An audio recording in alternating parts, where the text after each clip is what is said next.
আজ বন্ধের দিন। তো আমরা অনেকগুলো রিকোয়েস্ট পেয়েছি, যে রিকোয়েস্টগুলো হলো পার্টিকুলার কিছু স্টকের উপরে। তো আমরা অনেক সময় দেখা যায় যে যখন মার্কেট চলাকালীন অর্থাৎ কার্য দিবসে হয়তো অন্য ভিডিও দিতে গিয়ে এগুলো আসলে ভিডিও দেওয়া হয় না। তো আমি এগুলোর প্রায় 15টা 16টার মতো লিস্ট করেছি। তো প্রতিদিন হয়তো সবগুলো একত্রে দিব না, তো 5টা 6টা করে দিতে থাকবো। আপনাদের যার যার মানে পোর্টফোলিওতে শেয়ার আছে বা রিকোয়েস্ট পাঠাইছেন, সবচেয়ে বেশি রিকোয়েস্ট যেটার জন্য এসেছে সেটা হলো সোনালী পেপার। তো সোনালী পেপারের আমি এখানে একটু ড্র করে রেখেছি। প্রথমে আমি একটু বলে নিই যেটা সোনালী পেপারের ব্যাপারে, যে আপনারা অরিড হওয়ার কিছু নেই। সোনালী পেপার অনেক পড়ে গেছে, আপনাদের অনেক লস, তো এই লস রিকভারও করা সম্ভব। তো প্রথমে যেটা হলো যে যেহেতু শেয়ারটাতে বায়ার নাই, এখানে আসলে অ্যানালাইসিস দিয়েও লাভ নেই। বায়ার আসবে, তারপর অ্যানালাইসিস দিতে হবে। তো বায়ার আসার পরে যদি 2-3 দিন আমরা দেখবো যে বায়ারের পরিমাণটা দেখবো, তখন বায়ারের পরিমাণ দেখে তখন আসলে একটা ডিসিশন নেওয়া যাবে এখানে কি শেয়ারটা অফলোড করে দিতে হবে নাকি শেয়ারটা এখানে রাখতে হবে। তো ওই পোর্শনটা বায়ার আসা পর্যন্ত আমরা ওয়েট করি। ওয়েট করার পর আমরা দেখবো যে ওখানে ওদের কি পরিমাণ বায়ার আসে। যদি মনে হয় যে বায়ার আসার পর যদি অল্প বায়ার আসে, যদি মার্কেটের পালস অনুযায়ী যদি দেখি যে না এখানে অফলোড করে দেওয়া বেটার, তখন আমি একটা ডিসিশন আপনাদেরকে দিব যে অফলোড করে দেন। তো আমার মনে হয় যে বায়ার আসুক, বায়ার আসলে এরপর বায়ারের পরিমাণ দেখে 2-3 দিন অবজার্ভ করার পরে আমরা ডিসিশন নিব এটাকে কয়দিন রাখবো।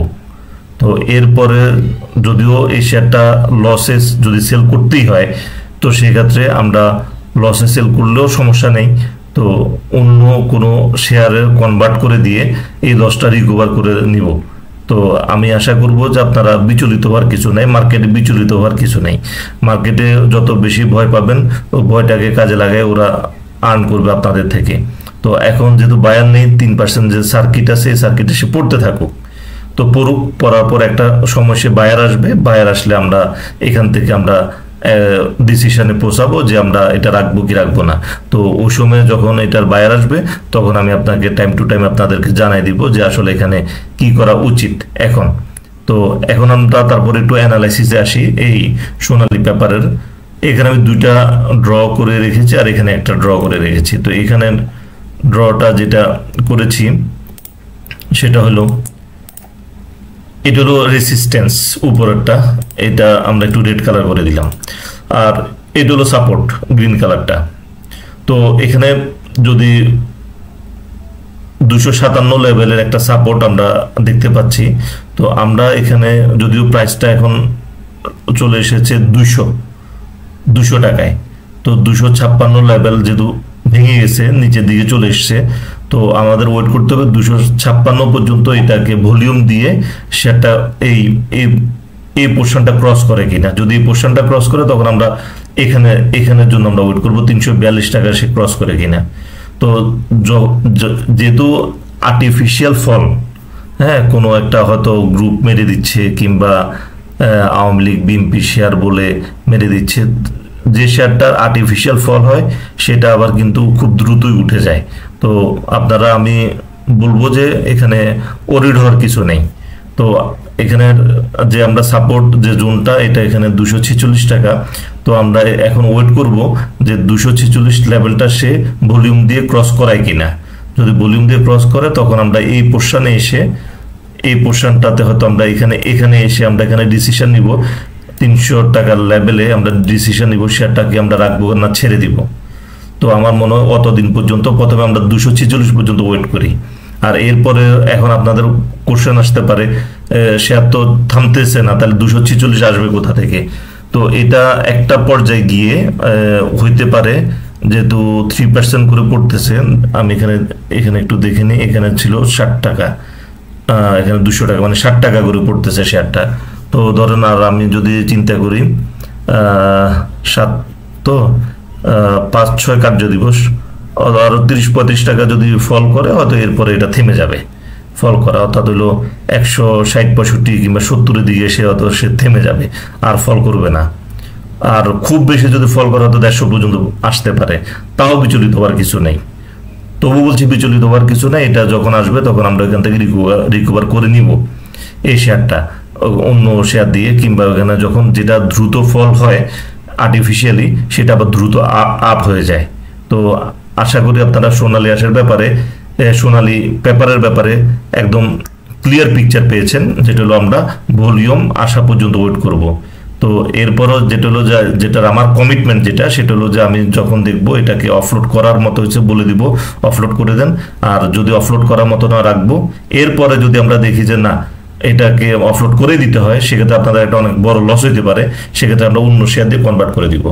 তো এই হলো সোনালী পেপারের অ্যানালাইসিস। এরপর আমরা আসবো ফুয়াং ফুডের অ্যানালাইসিস নিয়ে। ফুয়াং ফুড আমরা দেখবো, ফুয়াং ফুডটার এখানে অ্যানালাইসিস দেওয়ার মতো যথেষ্ট জায়গা আছে, যেহেতু এটার ভিতরে ভলিউম আছে, অর্থাৎ হলো বায়ার আছে 9,29,000 লাস্ট ডেতে তার ভলিউম ছিল। আমরা এই ফুয়াং ফুডের অ্যানালাইসিসটা আমরা এখন প্রথম কিছু ড্র করে নিই। এটার যে রেসিস্টেন্সগুলো আমরা এগুলো আগে ড্র করে নিই। এই পোর্শনটাতে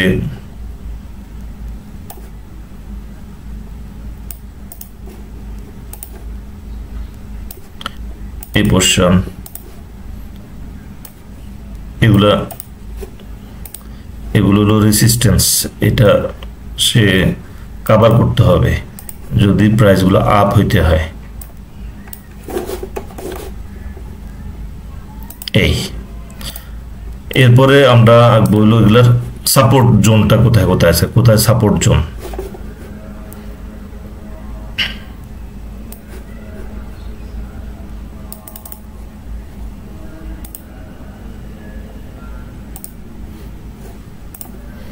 সাপোর্ট জোন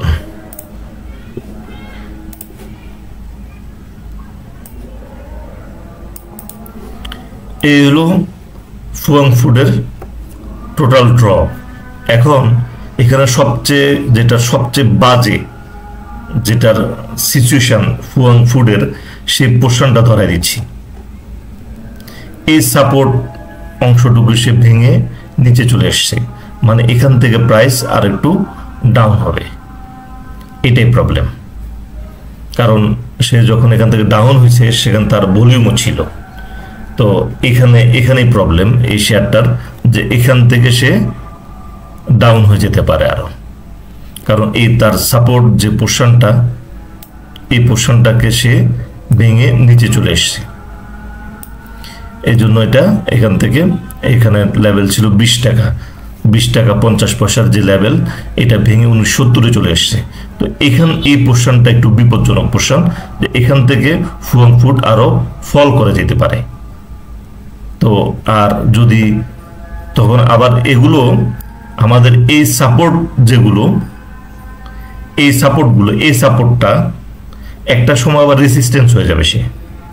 এই সাপোর্টটা যখন এটা পড়ে এসে এটা আবার রেসিস্টেন্স হয়ে যাবে, যখন এখানে আরো পড়বে, যদি আরো এখানে যদি আর একটু নিচে চলে আসে, এখানে ক্যান্ডেল জোড়া নিচে চলে আসে, তখন এটা কিন্তু সাপোর্ট থাকবে না, তখন এটা রেসিস্টেন্স চলে আসবে, রেসিস্টেন্স হয়ে যাবে।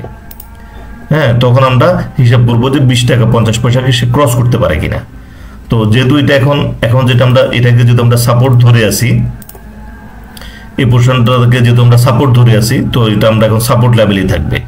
তো এখন আমরা যেহেতু সাপোর্ট লেভেল সে ভেঙে ফেলছে, তো আমরা এখন হতে আগামীকাল থেকে আমরা এটাকে আঁকবো হলো এটাকে রেসিস্টেন্স হিসেবে।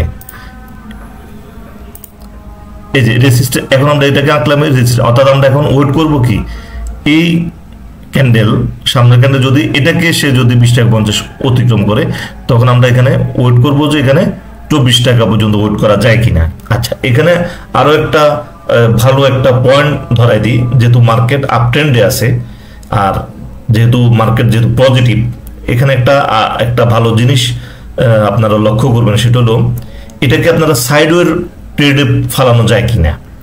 সাইডওয়ে ট্রেডে বলা হলো শেয়ারটা এই পোর্শনে এসে উঠে গিয়েছে, আবার এই পোর্শনে গিয়ে আবার উঠে গিয়েছিল। যেহেতু মার্কেট এখানে 200-300 ফল হয়ে গেছিল, তার জন্য এখানে সে একটা বড় একটা, অর্থাৎ হলো তার সাপোর্ট লেভেলটা ভেঙে ফেলেছিল। তো যেহেতু বড় ফল, এখন যেহেতু আর ফল আমরা মার্কেটে আশা করছি না, তো আমরা এখন এটাকে যেটা যেহেতু সেটা জুন ক্লোজিং, আমরা এখন এটাকে একটা পলিসি মেনটেন করব। সেটা হলো এখানে সেটা যদি 20 টাকা 50 পয়সা এখানে যদি আবার যদি চলে আসে, আমরা এখানে একটা এন্ট্রি নেওয়ার চেষ্টা করব। এটা এখান থেকে যদি 19 টাকা 70 থেকে যদি আরো নিচে নেমে যায়, এখানে এন্ট্রি দেওয়ার দরকার নেই।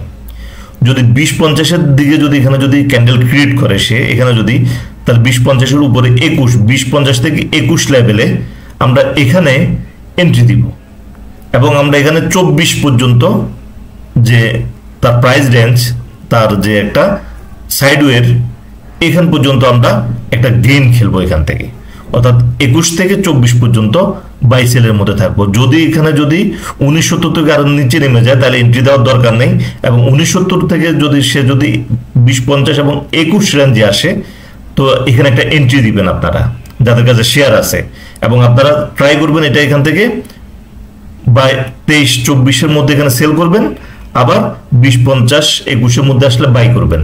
সেক্ষেত্রে আপনারা একটা ভালো একটা বেনিফিট পাবেন। এটা আমার মনে হয় ফুয়াং ফুডের ক্ষেত্রে এই কাজটা করতে পারেন। এই হলো ফুয়াং ফুডের অ্যানালাইসিস। এটা এখন আমরা বেস্ট হোল্ডিং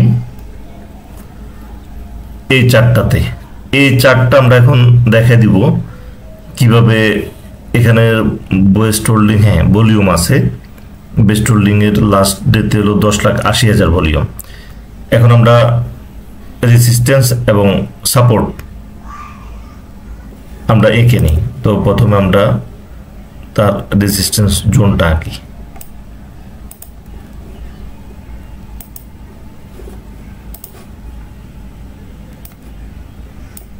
এই দুইটা, যেহেতু এখানে তার পিছনে টাটা নাই তেমন, এই দুইটা হলো তার রেজিস্ট্যান্স এবং সাপোর্ট লেভেলটা আঁকি।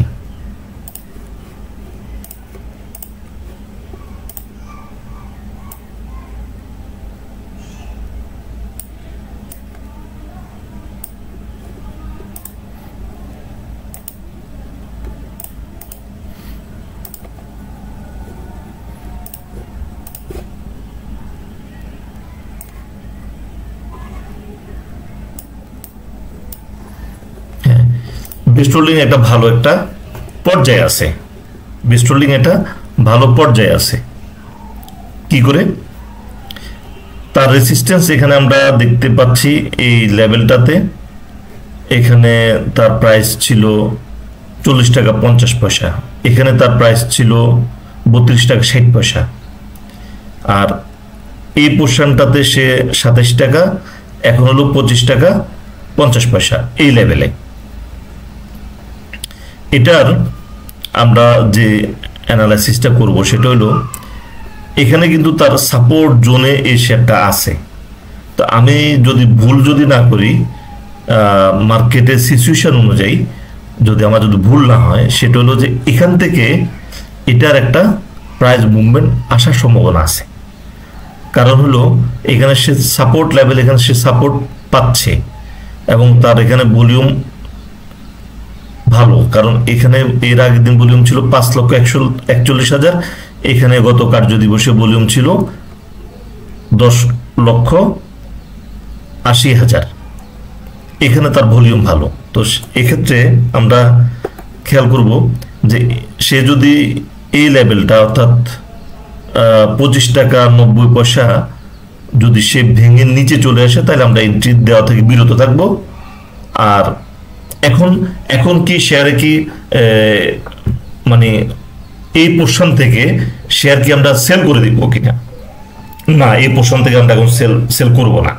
এই পোর্শন থেকে সেল করব না এই কারণে মার্কেট পজিটিভ ট্রেন্ডে আছে, অর্থাৎ আপনাদেরকে মার্কেট ভয় দেখাবে আপনাদের থেকে শেয়ারগুলো নিয়ে যাওয়ার জন্য, কিংবা আপনাদেরকে লুজার করার জন্য। এখানে আপনারা এই পোর্শনটাতে আমার মনে হয় আপনারা শেয়ার সেল এখন দিবেন না, কারণ হলো যেহেতু মার্কেট আপ ট্রেন্ডে আছে এবং মার্কেট আপ ট্রেন্ডে যাবে। কারণ প্রতিদিন ব্যাংক গেম করবে না, প্রতিদিন ব্যাংক বাড়বে না, হয়তো ব্যাংক 2 দিন বাড়বে, এখানে হয়তো 2 দিন হয়তো জুন ক্লোজিং শেয়ারগুলো স্লো থাকবে, কিন্তু 2 দিন পরে ব্যাংক স্লো হবে, আবার জুন ক্লোজিং শেয়ারগুলো বাড়তে থাকবে। তো আমরা মানে আমরা লজিক যদি দাঁড় করাই মার্কেটে, সেক্ষেত্রে এটা যেটা হবে সেটা হলো আমাদেরকে হয়তো শেয়ারগুলা এখান থেকে নিয়ে যাবে। আমি যেটা আমি মার্কেটের ব্যাপারে যেটা আমি বলি সেটা হলো যে বন্যা কোনো প্রবলেম না, গভর্নমেন্ট চলে গেছে, নতুন গভর্নমেন্ট এসেছে, সবার আমাদের পছন্দ হয়েছে, বিজনেসের একটা আমেজ ক্রিয়েট হয়েছে, সুতরাং এই আমেজ নষ্ট করার প্রয়োজন নাই। তো এই আমেজ ধরে রেখে আমরা কি করব, আমরা বিজনেস করব। তো এখানে যে সাপোর্ট লাইন, সে সাপোর্ট লাইনে বেস্ট হোল্ডিংটা অবস্থান করছে। যদি এখান থেকে যদি ভেঙে নিচে চলে আসে সেক্ষেত্রে আপনারা একটা দিন ওয়েট করতে পারেন, আর সম্ভবত এখানে ভেঙে সে নিচে আসবে না, এখান থেকে সে আবার উপরে উঠে যাবে। হ্যাঁ, তো আপনারা আমি ফুয়াং ফুডের মতো যে যে একটা বুদ্ধি সেটা আপনারা করবেন, সেটা হলো যে এখানে আপনারা এন্ট্রি দিবেন, তবে এখানের এন্ট্রিটা আপনারা এই 25.90 আপনারা এন্ট্রিটা দিবেন না। নতুন যদি এন্ট্রি দেন সেক্ষেত্রে আপনারা এই সাপোর্ট রেঞ্জে এন্ট্রিটা দিবেন 28 টাকা রেঞ্জে। 28 টাকা রেঞ্জ থেকে 32 টাকা রেঞ্জের এখানের ভিতরে আপনারা বাই সেল করবেন। 28 থেকে 32 রেঞ্জে এখানে আপনারা বাই সেল করবেন এই পোর্শনটাতে। তাহলে কি হবে, এখান থেকে আপনারা একটা ভালো প্রফিট পাবেন এই পোর্শনটাতে। এটা হলো বেস্ট হোল্ডিং এর অ্যানালাইসিস, যেটা হলো যেহেতু এটা সাপোর্ট লাইনে আছে এবং মার্কেট আপ ট্রেন্ডে আছে, সেহেতু এখানে আপনারা সেটা অফলোড করার দরকার নেই। আমার মনে হয় টেকনিক্যালি আমি যেটা দেখছি সেটা এখান থেকে অফলোড করার দরকার নেই। আর এখানেও 25.90 বা 26 আপনারা এন্ট্রি দেওয়ার দরকার নেই। এই শেয়ারটা যদি আপনারা ওয়েট করেন, যেটা এখান থেকে আরো হয়তো 2 টাকা বাড়ুক শেয়ারটা, 28 টাকা রেঞ্জে গেলে এখান থেকে আপনারা 28 থেকে 32-এর যে একটা গ্যাপ, এই গ্যাপ পানিটা আপনারা ধরতে পারবেন। তো এটা হবে মানে বেস্ট হোল্ডিং এর বেস্ট অ্যানালাইসিস। এরপরে আমরা আসবো হলো ওরিয়ন ফার্মা।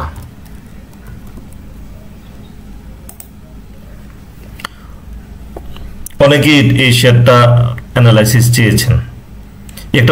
একটা ভালো শেয়ার, ওরিয়ন ফার্মা শেয়ারটা ভালো শেয়ার। এখন আসলে পার্টিগত কারণে এই শেয়ারটা মেরে দিচ্ছে।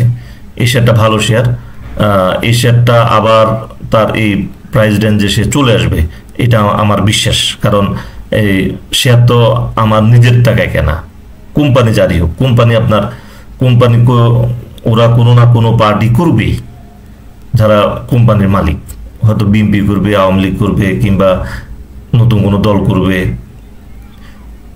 জামায়াত করবে, কোনো সমস্যা না, কেন জামায়াতের শেয়ার আছে না বাজারে। তো ইবনে সিনা কোথায় রেট অনেক উপরে, তো সেক্ষেত্রে ওরিয়ন ফার্মা একটা ভালো একটা শেয়ার। তো এটা আপনাদেরকে হলো যে এখন লাভের সময় লস দিচ্ছে, এই জন্য কষ্ট পাচ্ছেন, তো মনে হচ্ছে যে পুঁজি হাফ করে দিচ্ছেন, আপনি এটাকে জোর করে নামাতে পারবেন না, কারণ তার ফান্ডামেন্টাল অনুযায়ী যে প্রাইস থাকার কথা সেই প্রাইসে সে চলে যাবে ওরিয়ন ফার্মা। তো আমরা এখন প্রথমে ওরিয়ন ফার্মার ওই যে কিছু ড্র করে নিই, এটার আমরা রেজিস্ট্যান্স যে লেভেলগুলো, এই লেভেলগুলো একটু এঁকে নিই।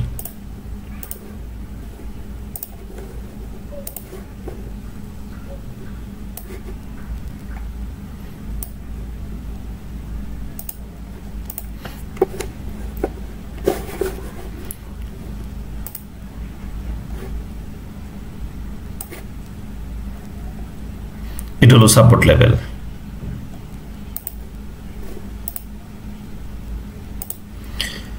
এটা হলো সাপোর্ট লেভেল, এটা হলো রেজিস্ট্যান্স লেভেল। তো সাপোর্ট লেভেল এখানে ছিল 70 টাকায়, আর রেজিস্ট্যান্স এখানে ছিল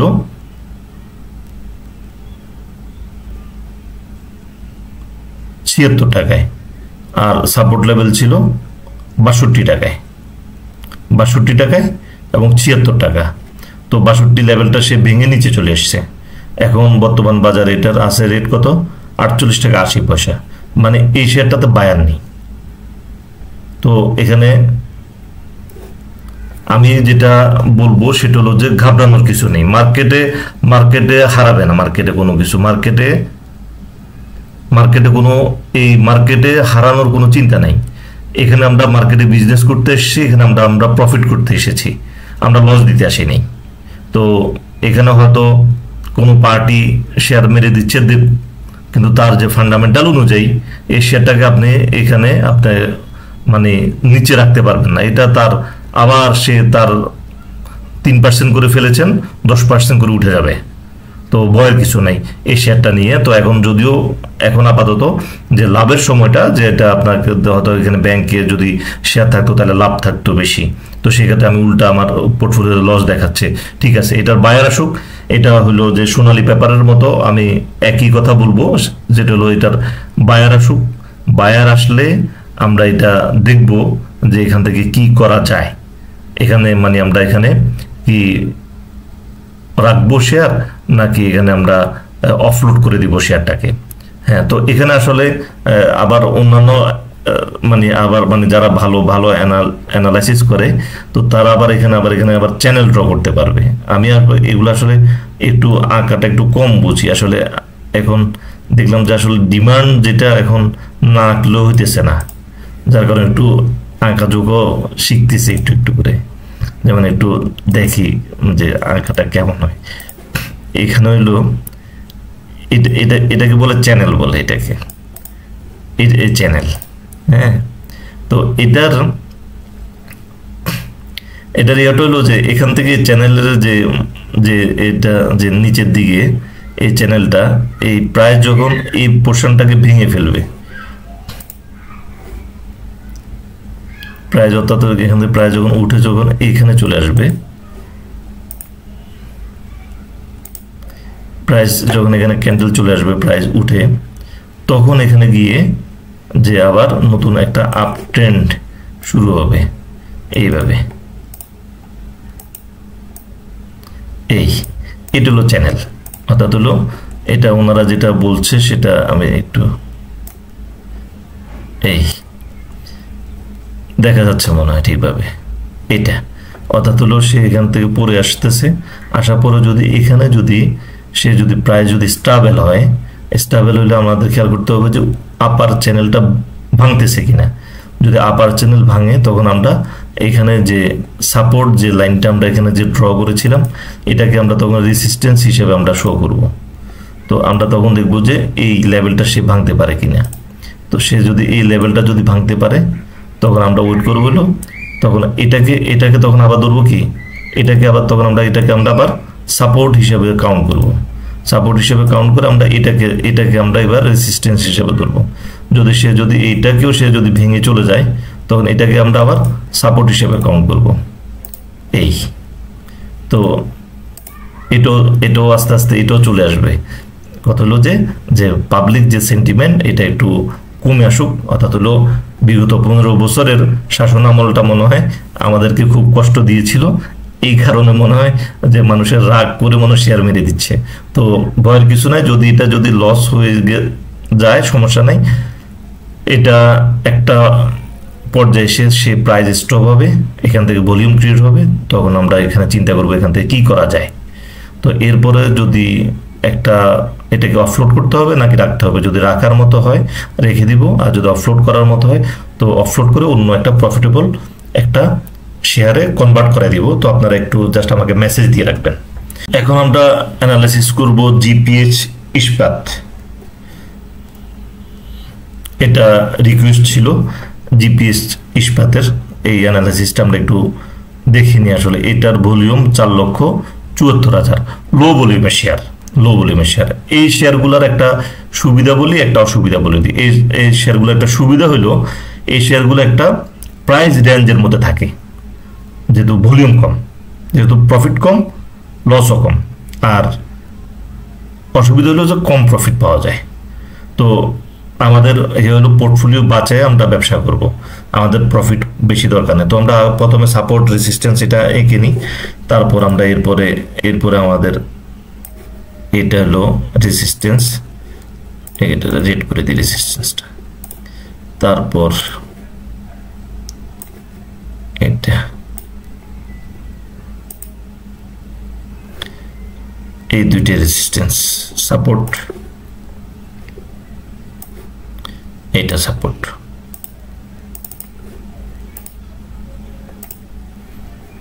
এই সাপোর্ট। এখন আমরা কি করব, আমরা এটাকে আমরা এখান পর্যন্ত ওয়েট করব, এখানে টাচ করে কিনা। এক্স্যাক্টলি আসলে এটা কোনো মেথড হয় না, যেটা হলো যে এখানেই টাচ করে সে আবার উঠবে, অর্থাৎ হলো এখানেই টাচ করবে, এই এই লেভেলে যে টাচ করবে এটা আসলে ভুল থিওরি, এটা ঠিক না। এটার আগে থেকেও সে ঘুরে যেতে পারে, এটার নিচ থেকেও এসেও ঘুরে যেতে পারে। এটা কোনো মানে বৈজ্ঞানিক কিছু না। এখানে দূরে দেওয়া হয় যে এখানে পেছনের যে একটা এখানে প্রাইসটাকে কনসিডারেশনে এনে এখানে একটা সাপোর্ট লাইন ড্র করা হয়, কাল্পনিক রেখা। এখান থেকে সেটাকে আমি লজিক দিয়ে আমি আপনাকে এটা দেখা দিব, এখান থেকে 3 গুণ আমি বাড়া দিতে পারবো কাল্পনিক রেখা টেনে। তো এটা আসলে এটার প্রয়োজনীয়তা নাই। এটা আমি যেটার আমরা এখন একটু চ্যানেল এঁকে দিই। এটা হলো এটার প্রাইস রেঞ্জ আমরা প্রথমে প্রাইস রেঞ্জটা আমরা ঠিক করি 30 টাকা 70 পয়সা, আর আমরা সাপোর্ট হইল 25 টাকা 80, মানে 26, আর এখানে হইল 31, অর্থাৎ হলো 5 টাকার মধ্যে এই শেয়ারটা আপ ডাউন করবে। আমরা ধরে নিলাম 5 টাকা, 26 এবং 31 এই রেঞ্জটাতে। তো আমরা এটাতে কি করব, আমরা এটাতে হলো আমরা যেহেতু আপনাকে মাথায় রাখতে হবে যে এখন আপ ট্রেন্ড মার্কেট চলছে। আপ ট্রেন্ড মার্কেটে যদি একদিন ফল হয় ইন্ডেক্স, সেক্ষেত্রে ঘাবড়ানোর কিছু নেই, পরের দিন আবার সেটা রিকভারি করে উপরে উঠে যাবে। এটা হলো আপ ট্রেন্ড মার্কেটের সুবিধা। তো যেহেতু আপ ট্রেন্ড মার্কেট, এখন ব্যাংক বাড়ছে, আপনি এখন ভয় পাচ্ছেন হলো কি আমার শেয়ারটা যদি ব্যাংক থাকতো আমি মনে হয় ব্যাংকে বেশি প্রফিট পাইতাম। না, ব্যাংক 7 দিন বাড়বে না, ব্যাংক বাড়বে 2 দিন 3 দিন বাড়বে, এগুলোতে একটু 2-3 দিন স্লো থাকবে, আবার জুন ক্লোজিংগুলো বাড়বে, ব্যাংকগুলো একটু স্লো হবে। এইভাবে পর্যায়ক্রমে আপ ট্রেন্ডে যখন মার্কেট থাকে তখন এইভাবে ঘুরায় ফিরে সবগুলোই প্রফিট দিতে থাকে। অর্থাৎ হলো 2 দিন এদিক সেদিক, একদম এক্স্যাক্টলি আমার কথা যে মার্কেট চলবে তাও না, মার্কেটের মতো করে চলবে। তো যাই হোক, এখানে আমরা যেটা এখন আমরা যে গেমটা আপনারা করবেন এখানে, সেটা হলো 26 এবং 31-এর যে একটা প্রাইস রেঞ্জ আমরা এঁকে নিলাম।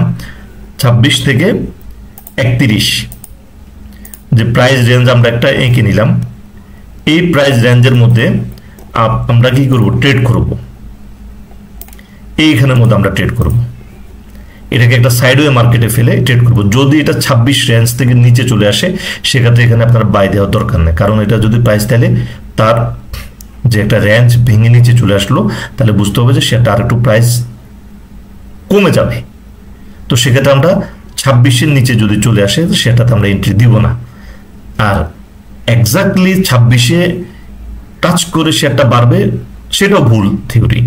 হয়তো এখানে যে পোর্শন, যে গতকালকে যে ক্লোজিং 27 টাকা, এখান থেকেও শেয়ারটা ঘুরে যেতে পারে। তো আমার কাছে মনে হচ্ছে এটা 27 টাকা এই রেঞ্জ থেকে ঘুরে যাবে।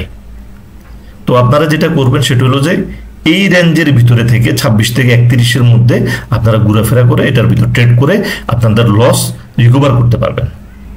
এটা হলো একটা ভালো থিওরি যেটা মার্কেটের জন্য, মানে একটা পার্টিকুলার এটা একটা সাইডওয়ে, আমরা যদি এটাকে সাইডওয়ে ধরি, যদি এই রেঞ্জটাকে ভেঙে নিচে নামে না আসে, 26 রেঞ্জটাকে যদি ভেঙে নিচে না আসে, সেক্ষেত্রে আপনারা কি করবেন, আপনারা এই পোর্শন থেকে বাই করে নিয়ে আবার এখানে 30, 31 বা 29 টাকা রেঞ্জে সেল করে দিবেন, আবার ওয়েট করবেন এটা 26-এর দিকে 27-এর দিকে শেয়ারটা কখন আসে।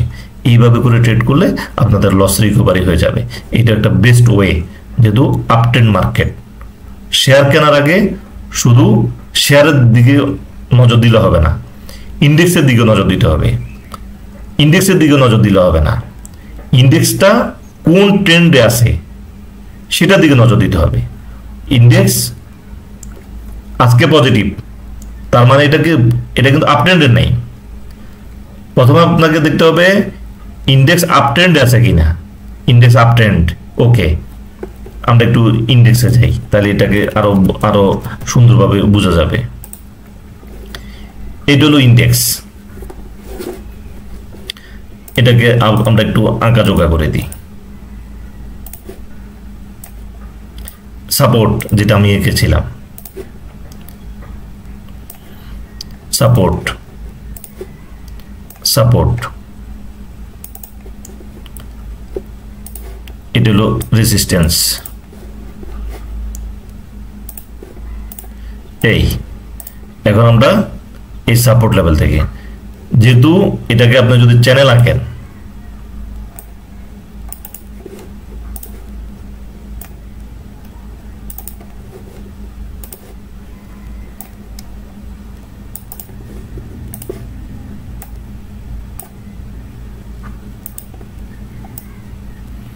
এই চ্যানেল, এই তো এটাই তো চ্যানেল। তাহলে কি এই চ্যানেল কি এখন কি শো করছে? আপট্রেন্ড শো করছে। তো এখন আপট্রেন্ড শো করলে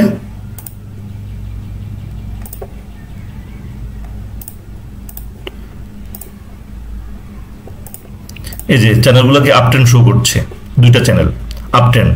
তো মানে কি মার্কেট আপট্রেন্ডে আছে। যেহেতু মার্কেট আপট্রেন্ডে আছে, সেহেতু আমাদেরকে বিবেচনা করতে হবে যেটা কিসে আছে। প্রথমে দেখবেন হলো ডিএসসি কিসে আছে, পজিটিভ না, পজিটিভ থাকলে হবে না, আপট্রেন্ডে আছে কিনা। আপট্রেন্ডে আছে, আপট্রেন্ডে থাকলে যদি একদিন মাইনাস হয় সেক্ষেত্রে কোনো প্রবলেম নাই। যখন আপট্রেন্ডে এখানে যখন ফল করতেছিল, এখানে আমি শেয়ার কিনতেছিলাম, কারণ আমি দেখেছি এটা হলো আপট্রেন্ড, ফলে কিনতে পারি। যদি ডাউন ট্রেন্ড হয়ে যায়, আমি অর্থাৎ হলো মার্কেটের মধ্যে দেখবেন যে কখন যে আমি বেরিয়ে গেছি কেউ টেরি পাবে না। যতক্ষণ আপট্রেন্ড আছে তখন ফল হলে আমি মার্কেটে থাকবো, কিন্তু ডাউন ট্রেন্ডে আমি একদিনও থাকবো না মার্কেটে, সব লস নিয়ে বেরিয়ে যাব। তো এটা হলো যে টেকনিক্যালি যে আপনারা যেটা খেয়াল করবেন, এটা কোনটা দেখেছিলাম হলো জিপিএইচ ইস্পাত, এটা তো যেহেতু মার্কেটে যেহেতু আপট্রেন্ড থাকে, যেহেতু আপট্রেন্ড, সেহেতু আমরা এখানে আমরা ফল আশা করবো না। এখান থেকে 26 থেকে সে আবার বেড়ে যাবে। তো আমার মনে হয় এখানে 26-27 এখানে রেঞ্জ আপনারা বাই করে আবার এখান থেকে 31-30 পর্যন্ত ওয়েট করে সেল করে আবার নিচে বাই সেল করতে পারবেন। এখানে একটা ভালো একটা সাইডওয়েতে একটা প্রফিট আসবে। তো ধন্যবাদ, আজকে এই পর্যন্তই।